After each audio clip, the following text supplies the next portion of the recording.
Hi, I'm Issie Barratt and I'm the Artistic Director of the National Youth Jazz Collective. Welcome to this evening's hashtag National Youth Jazz Wednesday. And I'm thrilled to have two very dear colleagues and friends. We've recently formed a band about 2 years ago. We've been working together, but we'd already knew each other from that band. We already knew each other through the educational work we were also doing at NYJC. So we rarely get the opportunity to actually have a conversation because we're always going to or coming from. So I'm going to welcome to the stage two very dear friends in a moment, Shirley Smart, who's a cellist from Leicestershire, and Karen Street, who's an accordion player originally from Burton-on-Trent. So three Midlanders together having a good old chat about creative music. And the reason that I've brought the two of them together, particularly to have a conversation today, is that often when we're in the arts, we talk about diversity, and more often than not, that's to do, people are talking about sort of ethnicity or gender, occasionally geography, but programming, the actual repertoire and the genres that we're all playing, and more importantly, the instruments are very rarely talked about. And one of my biggest frustrations, being an artistic director of NYJC, coming from a classical background and an orchestral background, is how rarely I see the non-typical jazz instruments. And in my own world of creativity, that's not the case. I tend to go towards, lots of colour and orchestration. So it's no surprise that I invited both Karen and Shirley to join the ensemble interchange, which we set up 2 years ago. But without further ado, let's get this conversation off the ground, and let's first of all welcome to the stage very dear friend and accordion player, Karen Street. Hello, Karen. Hi there. Hi, everybody. Hi. Lovely to see you. How are you doing? I'm fine, thank you. Yes. Really good to see you. And we've had the opportunity to have lots of little bits of conversation. And actually, we did have a bit of a chat last week because we were lucky enough to go and have lunch together. And it was really nice to slow the conversation down. But there are little bits that I've sort of picked up along the way about how you got into music and how you learnt the accordion. But I'm wondering whether we might start from that and whether you might give everybody an overview of how you got to play the accordion from Burton-on-Trent. Okay. Yeah, it was all a little bit of a fluke, really, because I'd love to say that I heard this instrument and I fell in love with it. I wanted to play it. But what happened when my brother took up the accordion and he had one at home. So perhaps in a way, I did do that. And apparently my mum told me that I started picking it up and trying to play it as well. So she thought that she'd better get lessons for me too, so that I wasn't doing anything wrong. That's my family. And there happened to be an accordion school in Burton-on-Trent who ran accordion bands. And so I kind of went along for lessons every week and then played in little ensembles and bands. And it kind of went from there. Yeah. What repertoire were they playing? What type of tunes were you playing? Well, really, quite a variety from nothing to do with folk music, ironically, but a lot of like Leroy Anderson, classical music, Finlandia, all sorts of diverse mix of music. Really, I was introduced to straight away. And I think there was quite a competitive. There can be quite a competitive element when you're playing in these ensembles, in that they themselves enter for competitions. Yes, I mean within the band there wasn't. There was different ages, so we were kind of all sort of one team. But yes, there were areas of the country that would run competitions, and lots of accordion players would go to these places. You'd recognize them because they're all leaning over carrying their accordion, trying to, because it was very heavy on that side, and you just hear accordions everywhere. And actually when I think about that, I think of a lot of nerves, because it was competitive, and that was maybe not great. That wasn't great, but it was kind of fun. It was fun as well. Yeah, so then a lot of the repertoire will be built around sort of the show, doing those kind of shows and competitions as well. Yes, in a way. Yes. And also wondering, was there a legacy, a history of that from Burton-on-Trent? Had that been going on for quite a while? Yes, I think it's like with any musical thing. It's a bit of a lottery. There happened to be somebody in Burton-on-Trent who was very, very interested in the accordion. They ran this school, and it was an activity that people did. And I think that's true. All over the country there are pockets of that. Whereas if you're in Scotland, of course, it will be very common to learn the instrument, but you'd be learning your Scottish reels, and it would be very much folk orientated. And it has got a history. The instrument itself's got a strong history, not just in the UK, but across the world, of being connected with dance. Like you were mentioning tango, and like you say, the Scottish and the Irish use it a lot. Yes, well, because it, it is a folk instrument, and it became that because it could play melody, rhythm. It was a loud instrument. It could carry, and so wherever, and then of course immigrants travelled with the accordion, and it became that indigenous instrument. With that folklore that was there, it took on that personality. Yeah. So I was wondering if you might explain a little bit about it, because we presume that it's just another piano when we see it, but that's not the case. There is a difference between the left hand and the right hand. I wondered if you might give us a quick demonstration, particularly. Yes. Yeah, that'd be great. Well, yes, any keyboard players or would instantly be able to play this hand. It's the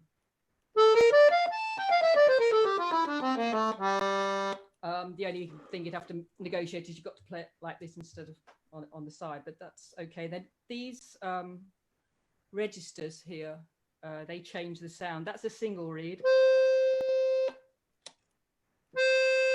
That's two reeds together quite close, so there's a slight vibrato. The tuning in some instruments is very wide, and that's when you get a sort of that out of tune sound. Then you get two reeds apart. One is it's a bit like an organ, so you've got one in one octave, one in another. Sorry, that's three. And then you get four reeds at the same time.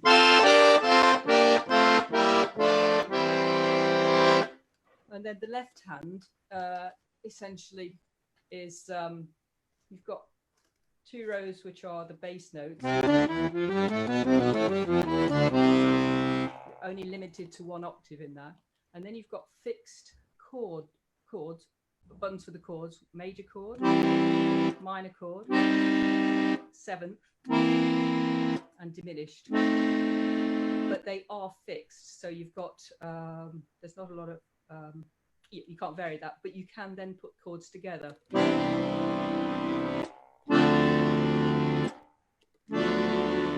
But then in addition, this instrument, and not all instruments have this, I've got a bar here which converts all of these buttons here, all the chordal buttons, into single notes.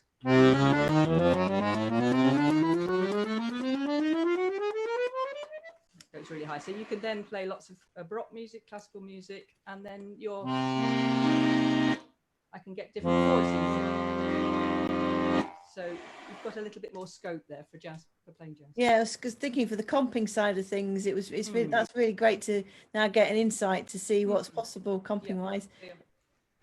And not all accordions are like that, are they? I know I've overheard, I've endlessly got my ears open and hearing conversations, and I've heard two accordion players talk to each other. I think Jim Rattigan, who was on recently, he was talking and saying that if he was to play with you, the left hand would be very different, and Nikki Isles, who plays accordion, the left hand would be very different. Might you explain the differences?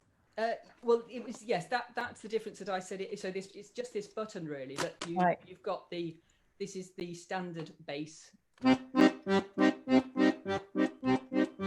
then when you press this, I then have to make up the chords individually.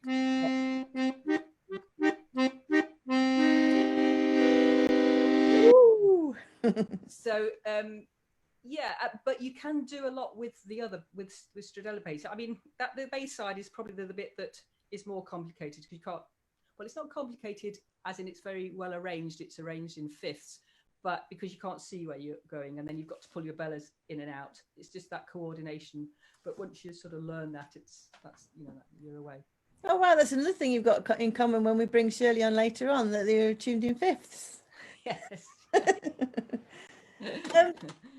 Whenever we've been talking about doing projects, often we're coordinating diaries and sort of seeing when we're free, and then in passing you mention, I can't do X, Y, and Z because I've got a gig, and you've got a very diverse sort of portfolio. One minute it might be that you're playing with the Westbrooks, the next minute you're with the Ballet Rambert, and I'm just wondering, what is a typical day in the life of Karen Street? What now? No, before now. Yes, you're right. So I could, as you say, I could be working with Welsh National Opera. So in an orchestra, it might be a contemporary piece of music. And often a lot of orchestras now are using the accordion to fill in other instruments. So I might be filling in a few strings, and some horn players, so that they haven't got to have as big an orchestra, which is, you know, not great. But anyway, that's what you, or it's specifically written and you've got a part. Yes, and I can fit into a jazz situation, whether it's sort of gypsy jazz style or yeah, Mike Westbrook was actually my first introduction to the jazz world in a way, and that was very interesting. I can do the odd ceilidh. I have a tango band which I write for, but also we play Argentinian composers and piazzolla, and so yes, it is very diverse, to the point where I sometimes don't wonder whether I think I like it like that. But then of course you do feel sometimes that you're not progressing as you want to in that niche. But it's, you know. So how did you build your skill set up? Did you just sort of follow, first of all, learning the instrument in a particular way and then hearing jazz and thinking, I'd like to know more about that? Or was it a bit more structured? I think I had a very methodical teacher on the accordion, and actually we had half an hour theory as well as your practical lesson, which I think maybe doesn't happen now. And I think that was good. But I do remember my brother and I like messing around a little bit and try and listening to records and trying to always playing along, not necessarily transcribing. I think I just like playing along. I love harmony. It's a bit of a joke in our house with there's any music. I'm always subconscious. I just sing the harmony, and it gets on everybody's nerves. Even when someone's practicing a scale, I'll be harmonizing the scale as they go. So it's kind of it's just very odd. So yeah. I've forgotten your question now. So yeah, it's quite a broad skill set, that's but right. you're very masterful at it. So I'm wondering what your strategy was to get all of it together. Again, I think I was very lucky because at school you had free lessons with instruments. So I learnt the accordion outside school, but then inside school was offered other instruments, and I chose the clarinet. And then, so I was then playing that, and then I wanted to be in the jazz band, the local jazz band. We had a very good music center, and the only way I could get into that was by playing the saxophone. So I asked my dad if I could have one, and he bought me one. So then I was playing big band music. So yeah, and then on the clarinet I was playing wind band music. So I suppose I just kept going in different directions, really. I think perhaps, and that's it's always been like that, and always like listening to lots of different things as well. In fact, that you just reminded me, that's the very first time I actually came across you, before we'd even met, was because you were editing my aunt's saxophone book. Yes. And so that's how I knew about you to begin with. So how do you fit all those things into one lifetime? Yeah, well, I'm a very, I just like doing stuff. Actually, I do. I am kind of busy, but not now, but I have been. I think that's a kind of trait of my family. Maybe too busy sometimes for your own good, but and just very interested. I think just it's the music world is fantastic to be able to do all that, and it's I guess it's why I do it, really.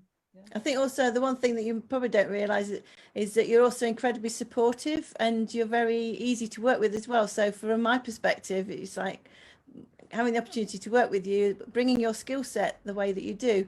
I also know that we're going to get it's going to be a wonderfully creative and a really successful end product, because the way that you apply yourself, and that goes with performing, composing, and also the educational work we've done together. So I'm wondering whether you've got any memories of when you were recently working with us in Bristol, because I think you had a group that you were working over there, and if there's sort of any little anecdotes that you might be able to share with us about that group, particularly so that people can get a bit of a snapshot of what does happen regionally with NYJC. Do you mean what we were doing in Bristol? Yeah, and sort of what? Yeah, that was a lovely opportunity. I mean, it's I mean, it was quite a lot of very different characters in those little groups, and children are great. I love. They're so funny, and you'll be teaching them a sort of a tune, and there'll be somebody be messing around in the corner, or it's sort of dealing with all that, as well as sort of trying to enthuse people. And then I'm not sure I can think of any particular anecdotes, but I do remember it very well, and it was a lot of fun. Yeah. Did you see a sense of sort of progression during the year? Did you feel that they'd sort of taken on board the things that you were sharing with them? Yes, definitely. Yeah. There were definitely there was a, from the beginning when they started, and then the end result was very much so. Yes.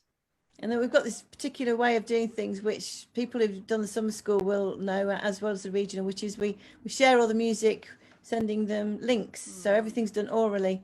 And then we'll talk about the music when we actually meet in person. And did they do their preparation? Did they put their work in, or were they cheeky little monkeys who turned up and expecting you to teach the tune from scratch?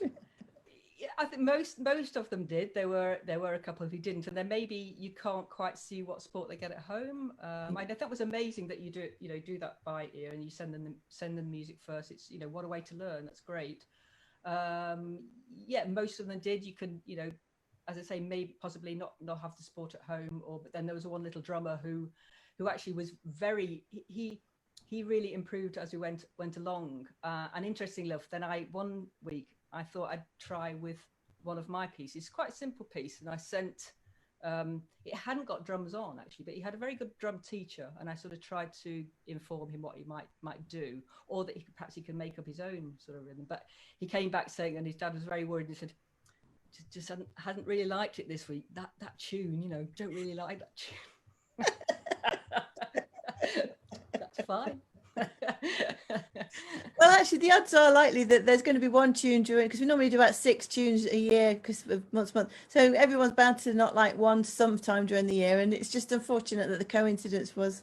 Sorry that it was one of your tunes, but that many of us are huge fans. Maybe it was like you say, because there was no point of reference, and so he was trying to make sense of if there was no drum on it. But I think it is a really great way of working, and I see such a development, because I'm on the other end as well, with the youngsters from the regions then coming to the summer school audition, and having sort of met them at the beginning of the academic year, and sort of meeting them 7 or 8 months in when they come and audition for the summer school, that I can really see, the phenomenal change.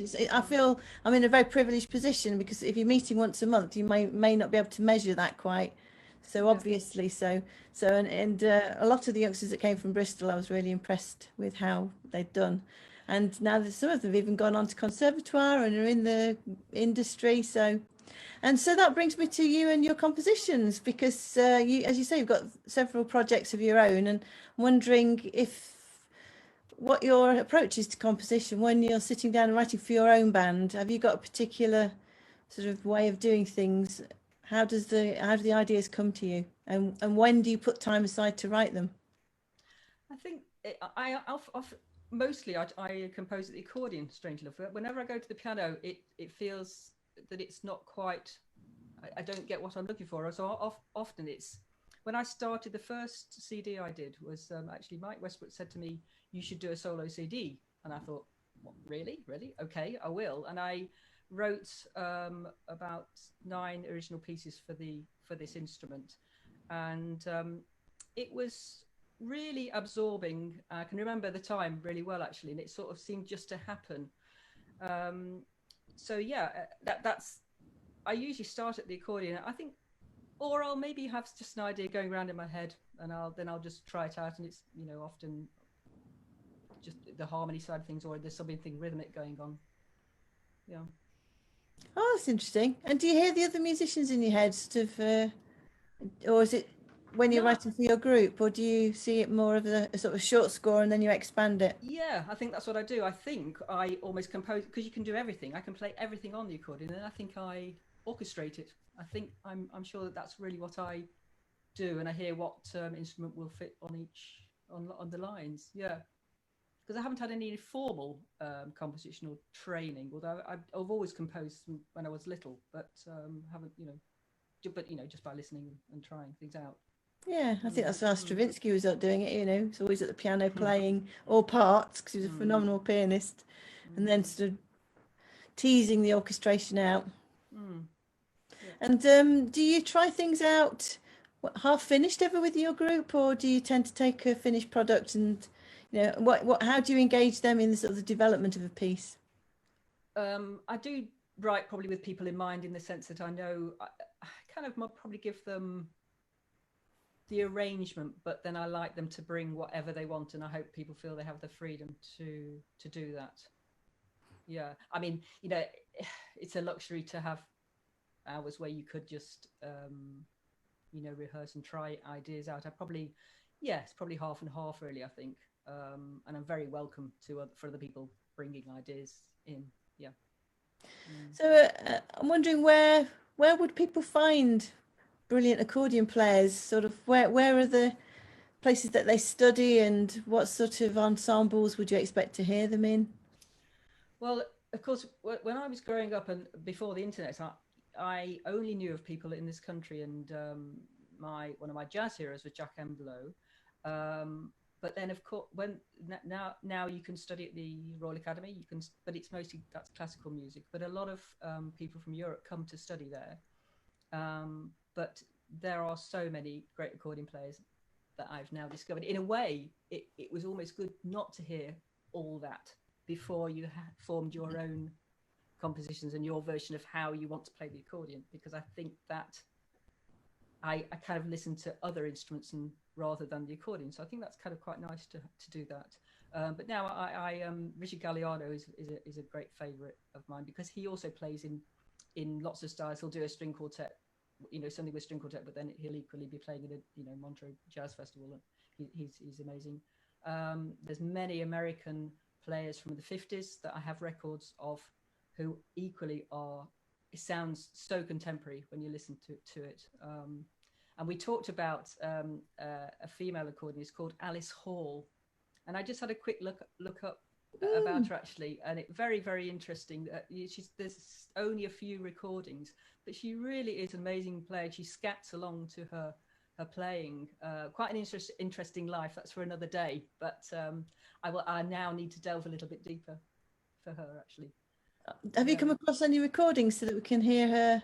Yes, there are just a very few, which is why she sort of disappeared in the 1970s. Nobody heard of her. But apparently she's a very, very characterful lady. I think I need to look up a bit more about her. But again, Brazil is full of great accordion players too. Brazilian music accordion is very popular in Brazil. Yeah, I think the reason it was such an instrument in American jazz in the 50s was because of the migration of Italians over to New York, and it was a long history of the accordion in Italian music too. What about Piazzolla? Did he play accordion, or did he? So his instrument was the bandonion or bandoneon, however you say it, and that is really complicated instrument, which I have to say I haven't tried, but really do want to. It's got buttons on this side, and it's a different note in and out. Oh, wow. Different pattern here and a different pattern here. And so, that's just very, that bandoneon is always played for Argentinian tango music. I play a lot of music that is meant for the bandoneon. If you're asked as because there aren't many players in this country, you can get away with it on the accordion, but you can tell that it's not quite the same. Is it notated using staves, regular staves? Yes, it's just regular stuff. Yeah, and there's often bandoneon bands, or there's 3 or 4 of them. They're all playing in harmony. And also, I think you mentioned, and also I've spoken to the head of accordion at the Royal Academy, who I can't remember what his name is at the moment, but he's saying about that. There's people are really proactively commissioning people to write for the instrument, because a lot of the repertoire does tend to be arrangements, reorchestrations. There's an amazing one of Petrushka, just for solo accordion, that I heard someone play once. So, there must be another set of hands somewhere. Yes. That's not possible. I think you were going to actually play us one of your tunes before we bring Shirley up, and I want to hand over to you, and if you might say a few words about it. I'll just play the tune. It actually started life with a title called the Wind Jammer, because I was thinking of the accordion and jamming, but then it progressed. I wrote another little bit to it, which I won't play, and it's called The Last Mile now. So okay.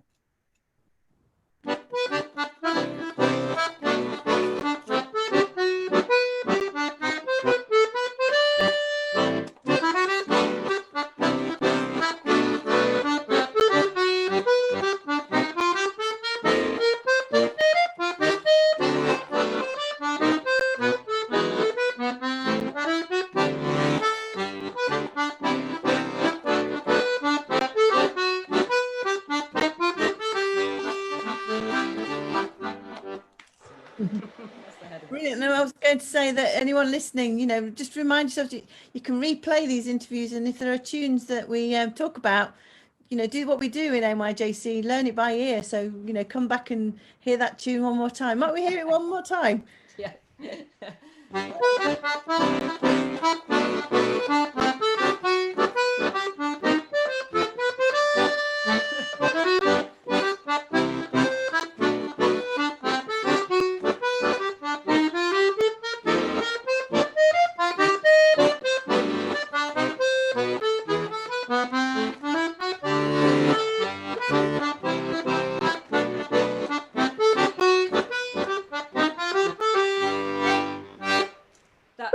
That's on a it's on an album of Streetworks, and it's called Unfurled, and that'll be on Spotify. But it's called The Last Mile, and it is in a, might have even be in a different key there, or it goes into that key for the bellowing, I think.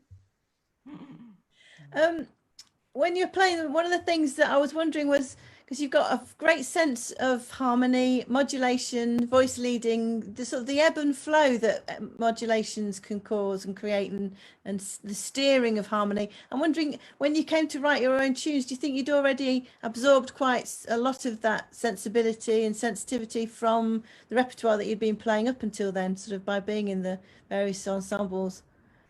Yeah, possibly. I think so. I think I also played with Tim Garland's Lammas. He's kind of had a folk group, and I think I was pretty influenced by a lot of his music, actually, because I really like that. Yeah, I think I've done a lot of listening. I think it's funny now. I don't know whether it's lockdown. I find myself not listening to as much as I used to do, and which I need to readdress. But yes, you know, it's got to be about that, hasn't it? The language, and then really enjoying something and just wanting to know what's going on. Yeah, and I think that's a great motivator for the young musicians. If they hear the music first and then want to unpack it, how do you achieve that? I think it's a much nicer way than sort of just a lot of dry theory that it's like, I'm not sure. Heading, you know? I mean, when you listen to something and there's some moment in that music and it does something emotionally to you, doesn't it? And you think, what is that? What is that that's just happened there? I think. And I want to do it. Yeah, well. Exactly. yeah, I want to do that. Well, I'm going to love you and leave you just for a little while I talk to Shirley, but we'll bring you back again, and the three of us can have a good old chat as well, because I'm fascinated to hear what Shirley's got to say, as I'm sure you are, and vice versa. I'm sure Shirley's bursting from having heard all the things of all the common grounds and inspiration. So we'll see you shortly, but in the meantime, Karen, thanks very much. Thank you. Thanks, Issie. So our next guest, just before we actually bring Shirley on, just to say to everybody, if you would like to ask any questions, please do put them in the comments. Nick, our program manager, is very vigilant, and he looks and keeps his eye out, and then he sneakily sends it to us through the chat option in Zoom. So we always do answer the questions when they're asked. So if you'd like to do that, please do. And obviously when Karen comes back, if there's something for Karen, then we'll pick it up and be able to ask her in a moment. But without further ado, I'd like to welcome to the stage a fellow Leicestershirean and a dear friend and colleague of both Karen and mine, and band member, Shirley Smart. Ray, welcome to the stage, Shirley.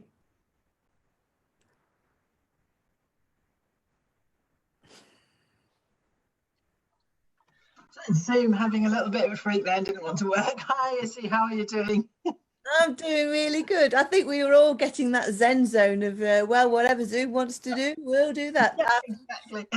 You've got to go with it, haven't you? How are you doing? Really good to see you. And nice to have this opportunity to have a chat. I'm sure, I thought the conversation with Karen was really interesting, because there are so many sort of gaps in the sort of knowledge of her as a musician. It was really lovely to hear more about her background, and I feel the same about yourself. You know, we've played together a lot, we've talked about things quite a bit, but there's still gaps in my knowledge of you, so I'm really glad that we've got this opportunity to have a good old chat.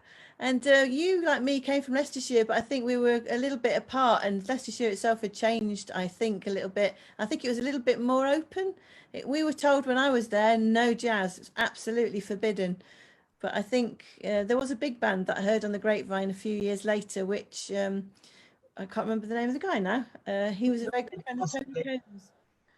Pete Lloyd? Or Yeah, that's Pete Lloyd, and I met him, and since then got to know his wife Lizzie as well. So that was good to know, and a few sort of younger people that I knew were playing in that big band. So, but when I was there, we were definitely told no jazz. So I didn't start to play jazz till I was in my 20s, although I'd been an avid fan. So I'm wondering about your journey of improvisation, because we both played in the Leicester Symphony School Orchestra. But how did you get from there to where you are now? You got 20 minutes. Well, I mean, my journey into jazz certainly didn't start in Leicester, because although it might have opened up to jazz, it didn't open up as far as string players. But also, it just wasn't part of my education at that point. There was a little bit around, but it was very much, I don't think I was like it either. It wasn't really till I was at the Guildhall that I kind of hit this point, and I started hearing all these amazing sounds coming from the basement, and I was just like, what is that? And I really wanted to go there. That really sparked my interest, and in improvisation as well. And I didn't really find a path with it at that time at all. You know, it was something so far away from what I was used to.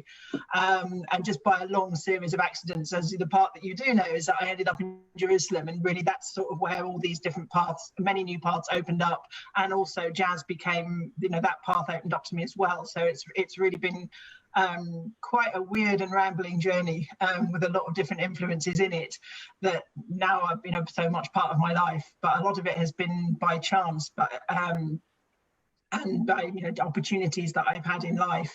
I think it's definitely not been a straight line.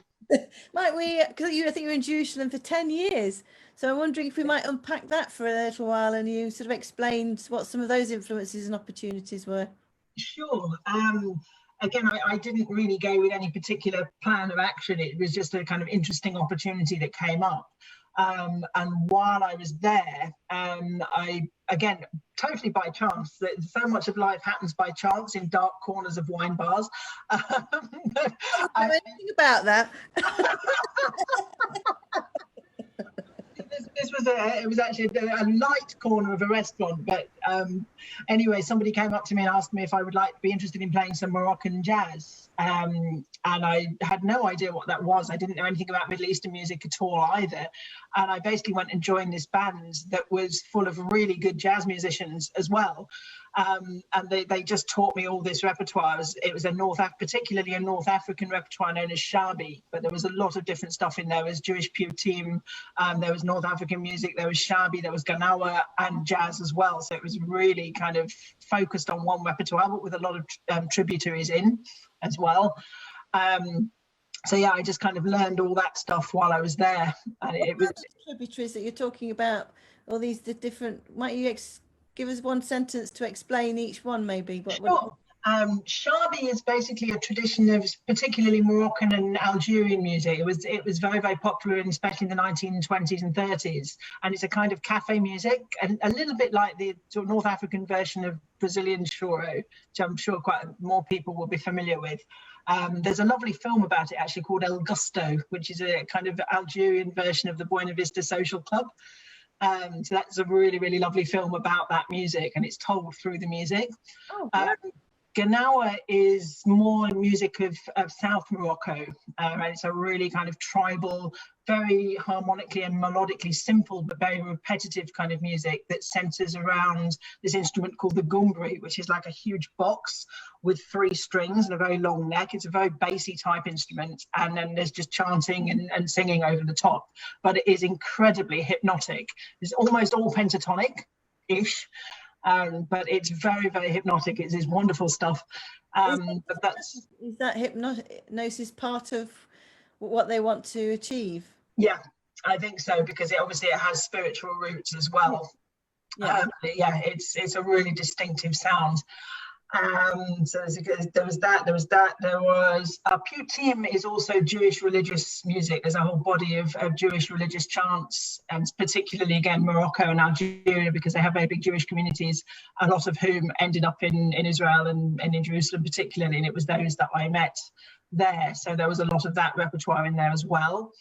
And also, what was the other thing I mentioned? I've forgotten now as well. And also some Rai, like Rai was Algerian pop music. Oh, yeah. Quite a few people probably know Rashid Taha, and a song called Ya Raya is the most famous one of that genre, but we played some of those songs as well, and the occasional Kulthum, who was a great classical Arabic singer, we played occasional songs from her too. So a lot of those tributaries all came into that band. I'm just thinking we've got, for the first week ever, we've actually got the captions that, you know, where what we say is translated into written text. I'm going to reading that bit back because I wonder how accurate it'll be. But maybe we could put a little playlist, a Spotify playlist, and we could add that maybe at the bottom so that people can sample some of the music you've been talking about. And I know you're going to, in a little while, play to us as well, and maybe, you know, some of those things will come out. So that's quite an eclectic mix, and it sounds like when you were there that you really enjoyed sort of throwing yourself into all of those opportunities, and that you felt very musically at home when you were over there. Yeah, I don't know if I'd say I threw myself into them. I think I more kind of entered them with some degree of trepidation and what is going on now type of vibe, but gradually it was just something I became very much part of my life. You know, the guys all became my friends. We hung out together.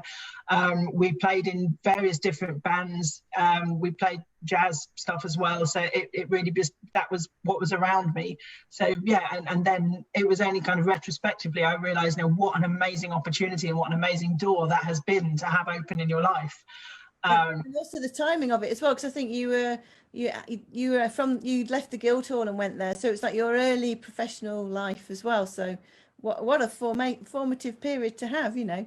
Yeah, I think it did just catch me. That was a couple of years after Guildhall that I actually went, but it was partly because I was doing a lot of professional playing already when I was at Guildhall, and I really just reached this kind of point. I was like, is that it? You know, I had freelance quite a lot, I'd done a lot of orchestral playing, I'd done quite a lot of chamber music playing, and I felt like it's not like I'd done everything, but I'd certainly done enough to see that I didn't want to spend the next 25 years doing exactly the same thing.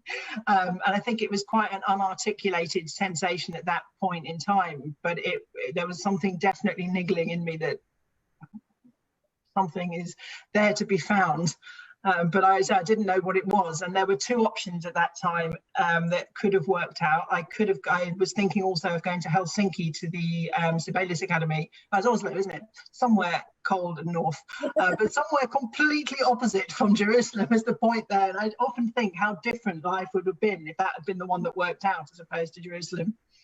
I think it is it's in Finland. Yeah, it is, isn't it? And that's the first time that we've actually realised that we've got that in common, in that I was an oboe player and I was writing purely for people reading parts, you know, classically trained musicians, and I was feeling the same in my early 20s, having heard so much jazz from other, you know, outlets. I wanted to hand over some of the storytelling to the players, and I didn't want to spend my life, I had that sort of same thing of, I don't want to spend my life writing and then to just read it and then hand the parts back. And I want their input. I want them to take part, you know, the musicians to take part in the actual storytelling. I just had a memory of I wrote a quartet, a woodwind quartet, which we performed in Paris, and they chopped out part of one of the parts. And afterwards I asked them why, and they very sheepishly looked at the floor, said, "Oh, we didn't think you'd notice." It's like, I wrote it. Cheeky. Because the oboe player couldn't breathe. So, well then... Tell me, let me be part of that decision making, you know. Yeah, I think actually it's a shame that aspect of things is more a sort of decline in classical music education as well, because I think it's historically known that so many of the great composers were great improvisers. Bach was known to be able to improvise a 4-part fugue, which is a bit scary, but all of them, they were great improvisers, and improvisation and musical creation has always been a part of European music making history as well. And I think it's quite a weird thing, like how has that declined both in performance and in education? And I think it's a bit of a shame, because you always get this thing, oh, who's classically trained or classical musician can't improvise and stuff. And I think it's a bit maligning to what is a wonderfully rich tradition of music. And actually what we have written down is probably a fraction of the music that was actually made by those composers anyway. And I mean, there's a lot of rethinking about that whole establishment going on at the moment as well, which is a good thing. But I think another thing that needs rethinking is the way in which we think about and make music in that genre. Absolutely, and I think one of the least common places where you can that jazz musicians talk about, where you can hear unbelievably brilliantly improvised music, is church organists. Yeah. You go to Southwark Cathedral, the organists there, and many of the cathedrals, you know, are phenomenal. So we've just touched on something with your involvement at City as well, because you're now involved, I think, head of performance at City. Yes, I'm head of performance. Online. So are you now bringing what we're talking about, you know, are you finding ways of involving that in the performance side of things at the university? Yeah, I mean, this year, obviously, the performance side of things has had to be rethought quite a bit. But I also teach musicianship there, so I certainly bring it into my musicianship work. And I've taught improvisation, and I've taught musicianship also at the Royal College Junior Department for about 10 years now, and I bring it in there as well. We do a lot of improvising when I'm teaching figure bass, for example. Even though I'm nominally supposed to be teaching grade 6 theory, we talk about it in practice. I make them play it. Actually, figure basses are basically an 18th century lead sheet, as far as I'm concerned. Exactly. Yeah, so we did it like that.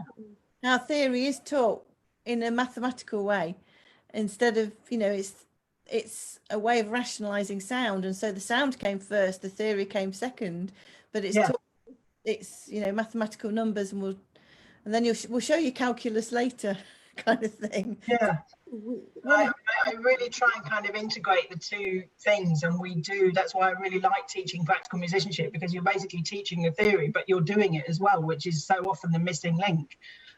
So yeah, we do. Actually, there's a wonderful video that I should send to Nick to put in the chat of an old friend of mine from Israel improvising in a Bach chorale over autumn leaves. It's a lovely video for demonstrating those links. I mean, he's brilliant at it as well. He's a brilliant pianist. He was in Avishai Cohen's trio for quite a long time, and he's just a wicked improviser. But that's a really nice demonstration of that kind of commonality once you start thinking of improvising as a way of making music rather than something that belongs to one musical scene or another. And I think you've hit the nail on the head. You know, it's great that you use the term practical musicianship, because that really brings... Oh, Issie's frozen a little bit. I think I will pick up and talk while Issie is frozen until Issie unfreezes. But yeah, I do think this is quite an important thing. Yeah, you've unfrozen, great. So you froze for a bit there. One of the things that often is forgotten about is that practical musicianship side of things, and everything that we're doing, you know, through NYJC, I think falls under the umbrella of practical musicianship. We're finding a way of... That's very much in line with my way of teaching. One thing that comes up that I always find really hilarious, actually, because very often the students haven't come across practical musicianship before. They've come across theory and playing, and then we start, you know, doing practical musicianship, and they say, we're going to do theory. And I was like, well, that is exactly what you are doing. And then their faces, they quite often have to go into a corner and think about that one for half an hour or so. But yeah, I think it's such a nice way, especially improvisation is such a nice way of bringing all that together, because it has to all work to be a good improviser. I think many people think of improvisation as just something that happens by magic, and there's a little bit of magic in there, but you know, most of it is dependent on you really understanding how music works. And that is basically theory in practice in a lot of ways. It's obviously it's not the whole story, but you have to have that there, I think. Yeah, there's that phrase that people often use, they're just messing about. And it's like, with such expertise, I wouldn't use the word messing. Yeah, I mean, sometimes it does an oral mess, but it's an intentional oral mess. I don't think the word mess. I love the word mess. Brilliant. The thing is also, you're very heavily involved in the cello society as well. I'm wondering how that relates to the sort of practical generative music making. Yeah, I did do a course for London Cello Society, and it was much of the same thing. It was trying people who were really wanted to expand past what their educational life had given them. I don't even want to say what being a classical cellist had given them, because I don't like this way of looking at it, but what they had learned. And there's a natural curiosity, I think, with a lot of people, and I think it's more, and things are opening out a lot more now, and I see more and more people kind of just not constrained by those things, or having places where they can explore those curiosities, which I think is great. But yeah, we did a lot of the same thing. We looked at improvising, we looked at some modes, and just the fact of making your own music. And a lot of the time it's a psychological thing, that people just aren't used to that terrifying power of being able to choose what note to play next, and the fear of it being wrong. And it's like, well, you chose it, so it's learning to make musical decisions, learning to appraise what you're doing orally in the moment, and all those things. And I think a lot of people have found that sometimes a bit of a terrifying journey to start with, but also a really rewarding one once they get over it. And teaching that is fascinating as well, because it's as much psychological as it is musical, I think. And it is really interesting. Also, I think encouraging the room to sort of almost publicly acknowledge that they're all in this together. Everybody's experimenting and finding, so that no one is going to be judging, because there's going to be a great empathy. The only judgment might be, oh, I wish I'd found that note. That note sounds fantastic. What was that note? Yeah. And sometimes actually I went very much through this process myself when I first started in Jerusalem. And I'd like to tell this story because it's quite a funny one. But I was kind of a little bit struggling with the same thing at the beginning. I have good ears, but sometimes I couldn't find it on the cello and things, and I was struggling a bit. And the guy who was taking these workshops, there were these regular workshops that used to go on that me and my friends used to go to. They were led by this wonderful saxophone player called Arnie Lawrence, who is a very, very central figure in Israeli jazz education. And he was a real old school Brooklyn saxophone player. And he would just lead the sections by playing. He'd start with a riff and he would sort of change it here and there and lead it. But he could see that there was things I could join in with and things I just couldn't quite put together. And we did this gig one day in front of about 300 people. And he put me on stage. And then we started a tune, and then he put this sheet of music in front of me, which was basically a transcribed Coltrane solo. And he made me sight read it in front of 400 people, however many people that were there. And I was fine with that, because at that point, I was a good sight reader. My sight reading is now degenerated a lot because I don't read all that much. But I was fine until I got about halfway through, and then he came along and took the sheet music away, and I basically had to carry on doing what I'd just been doing. But it was the most incredible lesson. I was terrified, and I thought, what shall I do? And I thought, well, I've got no choice. I just have to keep playing and go with the sound. But it was really like somebody just taking you and throwing you in a swimming pool and saying, do not drown, just swim, and no further instruction. But it was the most amazing lesson, because I just had to rely on my ears in a way that I don't think you could have done by explaining it to me. It was the only way to do it. And it was such a massive step for me. And I just thought, as it was terrifying, and it was a slightly brutal way of teaching, but it was so effective. And one day I will use it on some students. I guess. Maybe not at the beginner groups at NYJC. But I guess the nice thing about that is it gave you a bit of an insight into the language that Coltrane, what melodic ideas Coltrane was using, and then you got the repeated harmony. So you, at least tonally, you got a bit of a connection before then. That's what it really helped me with, was as soon as the thing had gone, I had to, I knew what the harmony was coming, and I could hear it, and I could access the fact that I could hear it because I wasn't relying on the visual thing. I think that's what it really helped, and it made me think a lot about that transition for people that are used to a visual aspect of music. And it's not that they don't have good ears, it's just they're not used to processing sound in that way. And I think that's something that comes up for a lot of people. So that was interesting. But when you're sight reading it, I have to say, you do not have an awful lot of time to analyze the language and think, oh, that's a nice little lick. You're just going, shit, how do I find all these notes? Following the shapes and stuff. There wasn't a tremendous amount of time to actually analyze it. So what have you been doing during lockdown? Because you've been keeping us entertained on Facebook with little anecdotes of what you've been doing. So it feels like you've been very busily trying to find ways of using the platform really creatively. I wondered if there are a couple, before we bring Karen back onto the stage, whether there are a couple of little sort of ideas that you'd like to share with us of sort of eureka moments. Not really, to be honest. I think my general approach to the lockdown has just been try and make a really as constructive a use of the time as possible. I'm sort of doing a PhD, so I've been trying to keep up with research, catch up with that, and use the time for that. Practicing, studying, thinking what things now I have some time, even though obviously it's difficult. And it's a bit frustrating not being able to go places and not having so many gigs and things, but just making constructive use of the time, I think it really has kept me going. And I'm fortunate in being quite a self-motivated person anyway.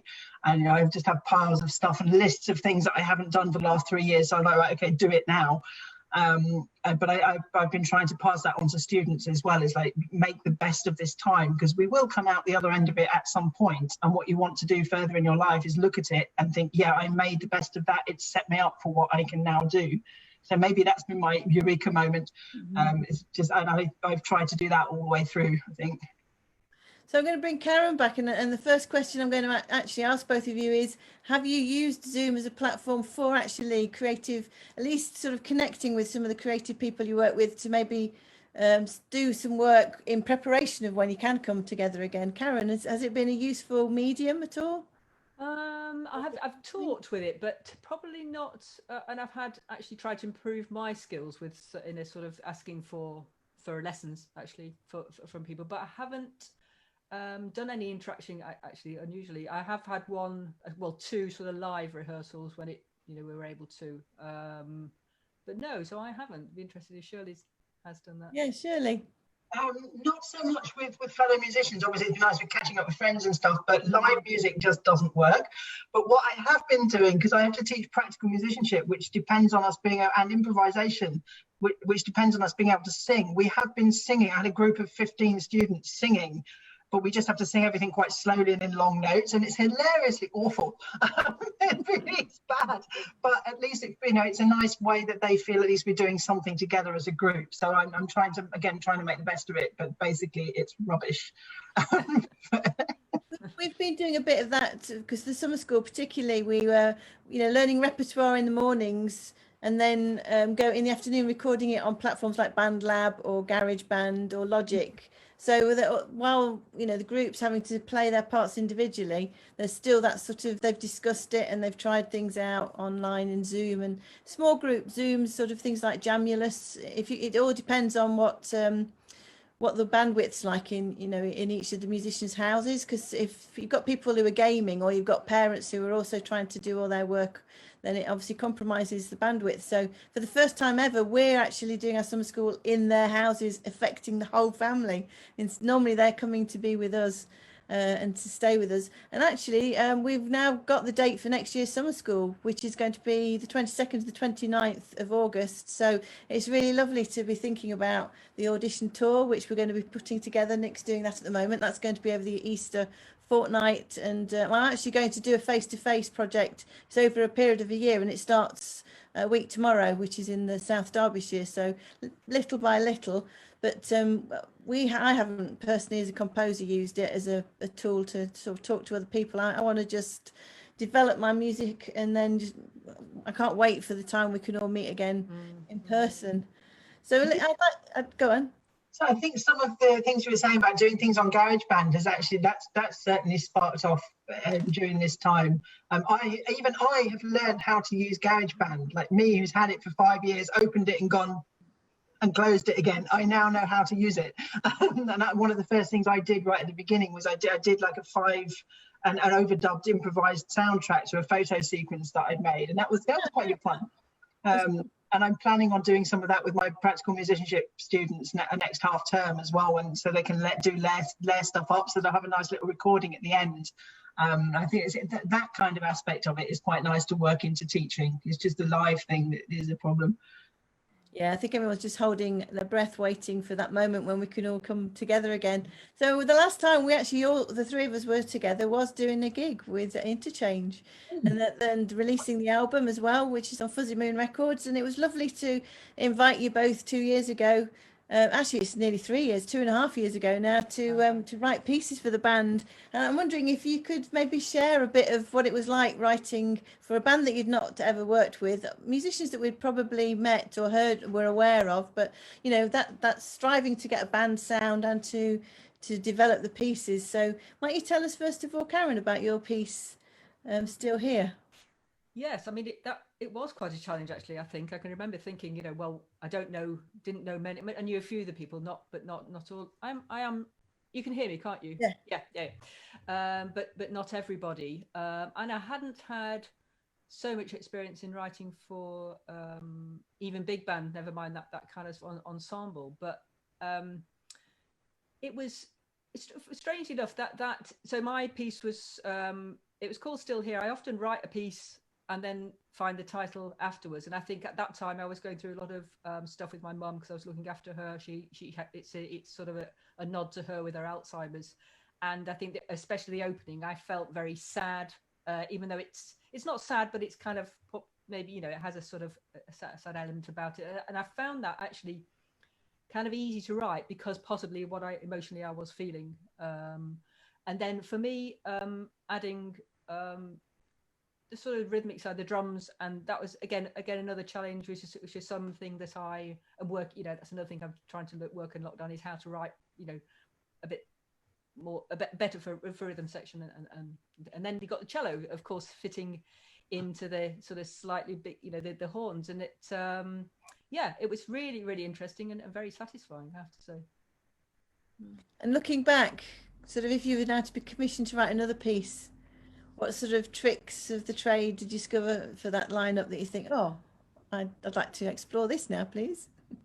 Yeah, I think that maybe I would. I mean, I'm not sure if I overwrote my piece or overscored it, but I think that I would allow things to a different sound. I would love to, I'd love to do it again, really, because I think or if you could write 4 or 5 pieces for that ensemble, then you really do get to know what sounds nice. And it would have been great, you know, to have everybody there and try out ideas. But again, and that's it's how you learn, isn't it? And these, you know, you have to sort of learn what you've done, what take away, what works and what doesn't, really. I think it's inevitable when, you know, for a first piece, for anything like that the sort of the composer and the arranger is definitely going to be the strongest in ourselves, you know, that's going to be the role that's going to lead that. And that sort of, if you were to approach something differently, it would only be because it's the second piece. You know, it's like there's things that you want to do in the first piece to show your sort of an experiment with your colour and your compositional chops. I feel the same. If I was to write a piece, it wouldn't be as written as it was. And I'm wondering, Shirley, about if you could share about your piece. Yeah, sure. I would just like first to say that, Karen, I really loved your piece. It was so much fun to play. It was so beautifully written. It's absolutely not. I really did enjoy it. Yeah, my piece was it was effectively a suite, actually. It was a 3-part suite called Palmyra, which was based on and dedicated to the Syrian city of Palmyra, which was razed to the ground by ISIS a few years ago. And it was something that just really touched me very strongly. And obviously I drew on a lot of Middle Eastern influences in that piece as well. But I found it really fascinating because I hadn't written much for a big ensemble or for horns before as well. And that was something I found really a little bit challenging at the start, because I've never done any big band arranging or anything, and that's one of the things I've been trying to work on a bit during lockdown as well, actually, expanding that side of things, just because it's not something you get to do that often. But I really enjoyed the challenge of working it out, and just sitting at home sort of fiddling around with things and going, what happens if I do this, what happens if I do that? And I think if I did it again, I would probably I don't know what I'd do, actually. I think I would have to wait and see what happened. I kind of am doing it again because I'm writing a sextet. I'm writing a sextet set at the moment, so I sort of am doing it again.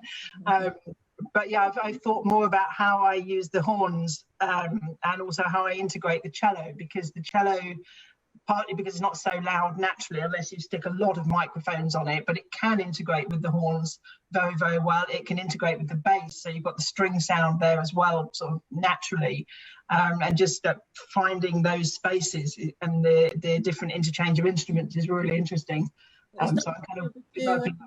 to pick quite a diverse, you know, instrumentation, because from my perspective, I wanted it to be a pop-up band. I didn't want it to be tied down with we can only play venues with where there's a grand piano and a big PA. So it was great to have. So it's 3 saxophones with a bit of doubling going on in 2 of them, playing clarinets and flutes, and then it's trumpet and trombone, cello, accordion, double bass, and percussion.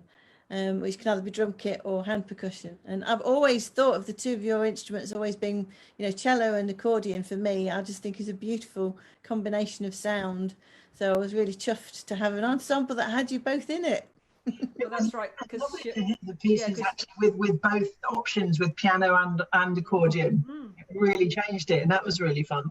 Sorry, Karen, go on. No, I was just saying, you know, that's what your piece brought, that accordion and cello, you know, together as well in those particular sections, which is perfect. And we did actually do a duo tour and really explored that cello and accordion. And all you will do. We did. It was 2 or 3 years ago now, wasn't it? We went around Lincolnshire. Yes, it's great. What was that? Tell us about it. Well, you'd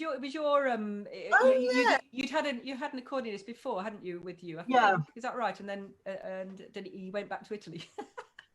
He moved to Paris, actually. Oh, Paris. Sorry. Yeah. But he moved to Paris and it's like flounce.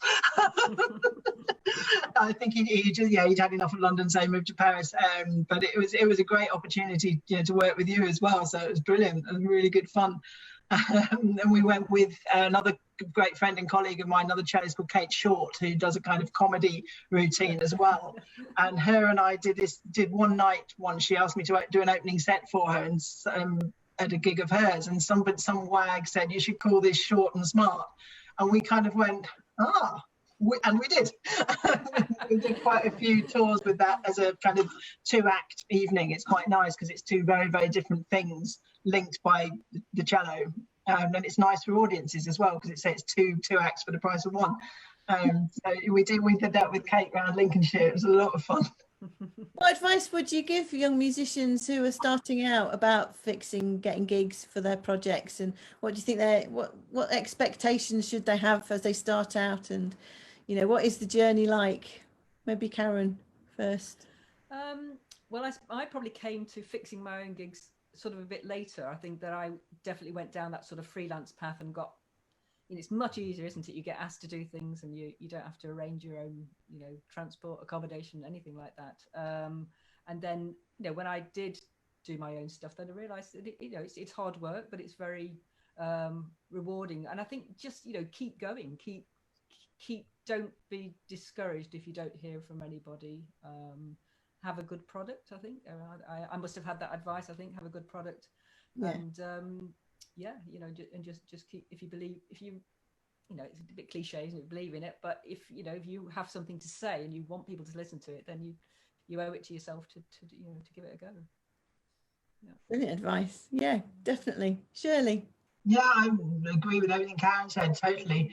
I think maybe my perspective was slightly different in that when I came back from Jerusalem, I realised pretty quickly I didn't want to go back into classical playing, and it just wasn't who I was. And I realised pretty quickly that if I wanted to do the kind of stuff I wanted to do, that it didn't really exist for me as a cellist. I wasn't going to pick up sort of certain types of gigs as a cellist, so I had to make my own kind of little hole. And that did take quite a lot of work and a certain amount of just digging your heels in and believing that you'd find a hole somewhere. But there was a lot of hours spent kind of just thinking about how to go about that and finding holes. And I've been reasonably lucky, I think, as well. And I think I've found one. One of the things that comes out of the summer school and the regional work that we do when we do evaluations, it's when we ask them carte blanche, what are the 5 things that you enjoyed the most about this project? And always at the top, the 2 things that are always at the top is meeting like-minded young musicians and working with the tutors, and then repertoire is up there as well. But you know, it goes without saying. And then the youngsters, they that relationship that they forge takes them into conservatoire, into the profession. So one of the things that I think a lot of the alumni are now saying to the young musicians is that there's also that's to propagate that sense of family, that there are musicians that particularly resonate, your music resonates with them, they really fit into your musical ideas. So you know, to really cultivate and nurture that. And the audience itself needs cultivating and nurturing. You're not just suddenly going to appear on a stage and then the grapevine's going to go wild and that you suddenly get lots of gigs. There's that sort of going round, isn't there, doing gigs a couple of times in the same venue, maybe twice a year or on an annual basis, and just constantly putting things out there for people to be able to start to follow you. So like you say, it is a lot of work and it doesn't happen overnight, but are you both glad that you now do it? Karen, are you glad that you have sort of celebrated your projects and got it out there? Yes, definitely. I mean, I haven't, I'm trying to think, I probably had a period where I was doing more jazz gigs. And then again, the trouble is, I think for me, is other work comes in and almost, it might be a certain sense of laziness in me that I think, okay, I'll take that. I haven't got to do that hard work, because it really is hard work. And I admire all those people that, you know, you constantly on the phone and getting gigs. But then I had the most recent project I had was a tango band, and I always included improvisation within. It obviously isn't jazz, but there was always improvisation within the tunes. I created spaces for people, and then I got very, very enthused about that, and so I was able to sort of get down and do that really. Yeah. And you've got like a family of musicians that you like to use on your gigs as well. Yeah, you mean in that band, or yes? Yeah. I do like to use the same people to get a sense of that, so that you get to know each other very well, and the playing. I think I have to feel comfortable with people. That's one of, you know, just who I am. Obviously, you can't offer work for everybody, so you'll always have a depth, you know, in the band sometimes. But yes, I do try to keep. You know, I mean, when you say same people, it's nice to use other people as well. Maybe that's also it's a good and bad thing, because then you get set with people. It can work two ways, I guess. That actually.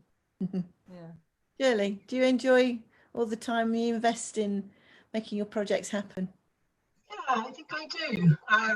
I mean, there are times, obviously, when you wish you didn't have to spend quite as much time sending emails.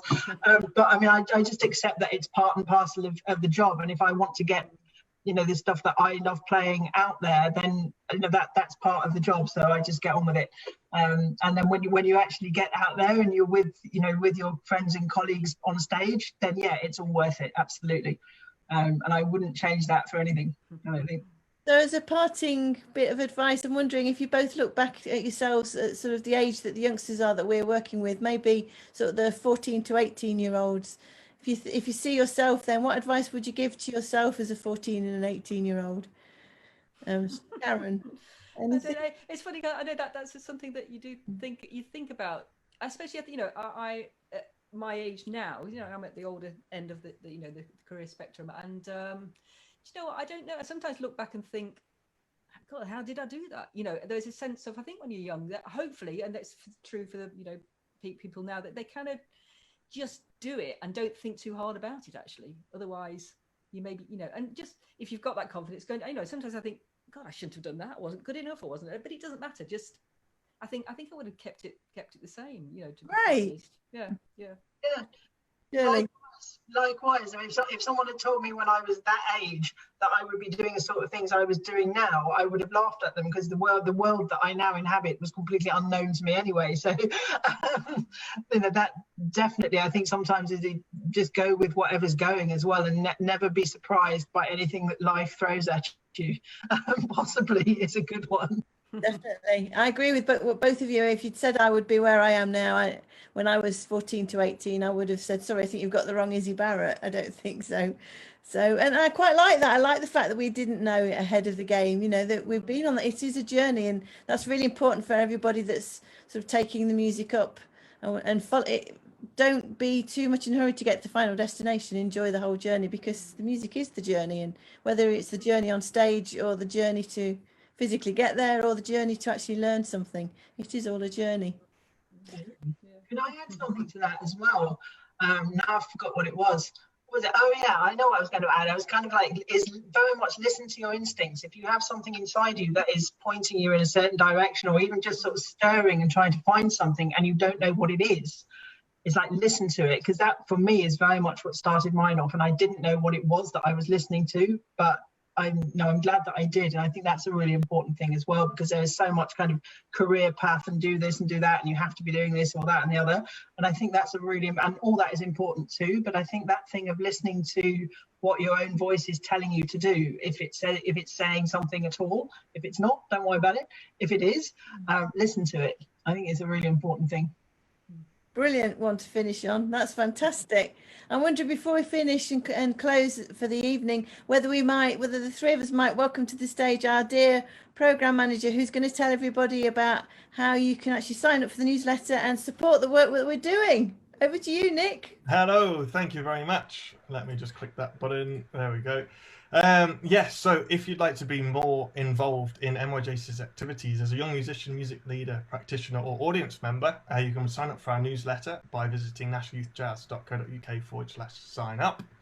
And if you'd like to support NYJC in its commitment to making our work accessible to all young musicians, no matter what their financial background, please visit nationalyouthjazz.co.uk/donate.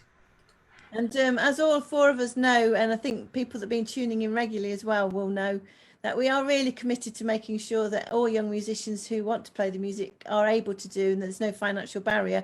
And so even before COVID, you know, we had always made sure that we'd got a very healthy bursary scheme, because we have subsidised a lot of the young musicians we work with, quite rightly so, and they've gone on now to become, you know, really successful in the profession, and they come back and work with a lot of the young musicians of this generation. But with COVID particularly, then obviously, you know, a lot of the youngsters' families are really suffering, to the point that actually some of the young people we play with haven't even had time to qualify for the bursary scheme, because, you know, the COVID's thrown it all at them. So we stepped in over the summer and we helped a lot of young musicians out, because they really deserved it, and we were glad to. And that's all thanks to the people that have donated online to our bursary. So I want to thank everyone that's already donated, and encourage those, if you would like to support some young musicians. We keep things down to the bare minimum. We're lucky the Arts Council covers the core costs of just making sure that the office is running. So the money that people donate goes straight to the young musicians.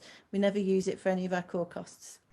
Now then, what's going to happen next week, I hear you ask, Karen and Shirley? Well, next week we're actually not going to do a session.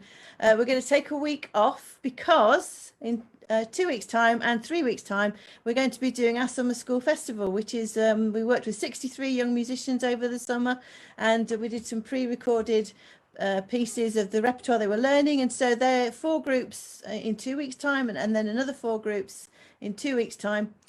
3 weeks' time rather, are going to be coming to share. So it's the 4th and the 11th of November is our festival. And then after that, we've got quite a lovely continuation of talking to people, tutors and alumni. And at the very end, we've even got a Christmas bash on the 16th of December, which is, we've already got one of our big guests that we wanted to have. And we're waiting to hear from the second one. I only wrote to them yesterday, but we're looking forward to having a good old sing-song as well, because we think this end of this year, telling us that we can't play, well, we're just going to do it through the internet, so that they're going to lead some good old Christmas sing-songs, and we're all going to sing our socks off, and the whole of Great Britain's going to resonate from that sound. So that's going to be the 16th of December. But in the meantime, please do sign up for the newsletter, because we've got lots of things that are going to be going out next week, and then another one's going to be going out December. The summer school's 22nd to the 29th of August next year, 22nd, 29th at Repton, and the audition tour is in the Easter fortnight. So without further ado, I would like to thank, from the bottom of my heart, it's so nice to see you both as well, because it's been quite a few months. We haven't really seen each other since we recorded the album, I don't think, properly. Yeah. It's quite a while, all 3 of us. It's out on Fuzzy Moon Records, Interchange, very good. Donna's Secret, so check it out. Want to thank you very much, Shirley Smart. Thank you very much. Want to thank you also, Karen Street and Shirley. Karen, thank you, my love. Karen, I think, Shirley, you're going to play us out. Am I? Yeah. Thank you. Well, I was going to play one of my... I was going to play one of my own tunes, but I think, given that I've just been talking about the Middle East, I'm just going to do a little taksim or improvisation on Makan Bayati. Well, we're going to love you and leave you so that you've got the whole camera to yourself. Thank you so much, Karen. Thank you, Izzy. Great. Thanks, Shirley. See you all in 2 weeks' time.